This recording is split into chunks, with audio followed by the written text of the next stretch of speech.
हम लोग भगवान से हमेशा कुछ न कुछ मांगते रहते हैं। हमारे मांगने का कभी अंत नहीं होता। कई बार हमारी मांगी मुराद पूरी होती है, तो कई बार ऐसा लगने लगता है कि प्रार्थना बेकार जा रही है, भगवान हमारी सुन ही नहीं रहा है। जबकि सच यह है कि भगवान हर किसी की सुनते हैं और सभी की झोली भरने की कोशिश करते हैं। लेकिन जब झोली भरी हो या आपको भरी झोली को खाली करने का तरीका नहीं मालूम हो, तो भगवान यही सोचता है कि इसे देने का भी क्या फायदा। अगर आप वस्तुओं का उपयोग समुचित प्रकार से करेंगे तो निश्चित ही आपको आपकी मांगी गई चीज मिल जाएगी। लेकिन अगर आप उपयोग करना ही नहीं जानेंगे तो वस्तु लेकर करेंगे क्या। इस संदर्भ में एक रोचक कथा है। भगवान बुद्ध के एक शिष्य ने कहा, प्रभु, मुझे आपसे एक निवेदन करना है। बुद्ध ने उसकी ओर देखा जैसे कह रहे हों कि पूछो।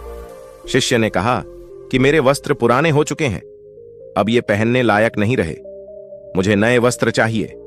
बुद्ध ने शिष्य के वस्त्रों की ओर देखा। वस्त्र सचमुच बिल्कुल जीर्ण हो चुके थे। बुद्ध ने दूसरे शिष्य से नए वस्त्र लाने के लिए कहा। कुछ दिनों बाद बुद्ध अपने उस शिष्य के निवास पर पहुंचे। कुशल क्षेम के बाद उन्होंने पूछा, तुम्हें और कुछ तो नहीं चाहिए? शिष्य ने कहा कि मैं इन वस्त्रों में बिल्कुल आराम से हूं, मुझे और कुछ नहीं चाहिए। अब बुद्ध और शिष्य का संवाद शुरू हुआ जो इस प्रकार था। बुद्ध, अब जबकि तुम्हारे पास नए वस्त्र हैं तो तुमने पुराने वस्त्रों का क्या किया? शिष्य, मैं अब उसे ओढ़ता हूं। बुद्ध, ओढ़ने के पुराने वस्त्रों का क्या किया? शिष्य, जी मैंने उसे खिड़की पर लगा दिया है। बुद्ध, तो क्या तुमने पुराने पर्दे फेंक दिए?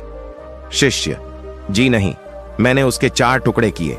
रसोई में उनका इस्तेमाल चूल्हे पर से गर्म पतीलों को उतारने के लिए करता हूं। बुद्ध, तो फिर रसोई के पुराने कपड़ों का क्या किया? शिष्य, अब मैं उन्हें रसोई साफ करने के लिए प्रयोग करूंगा। बुद्ध, तो रसोई के पुराने वस्त्रों का क्या किया? शिष्य, प्रभु, वह अब इतना तार तार हो चुका था कि उसका कुछ नहीं किया जा सकता था। मैंने उसका एक एक धागा अलग करके बातियां तैयार कर लीं। उन्हीं में एक से कल रात आपके कक्ष को प्रकाशित था। बुद्ध शिष्य के इन उत्तरों से संतुष्ट हो गए। वे प्रसन्न थे कि उनका शिष्य वस्तुओं को बर्बाद नहीं करता और उसमें समझ है कि उनका उपयोग किस तरह से किया जा सकता है।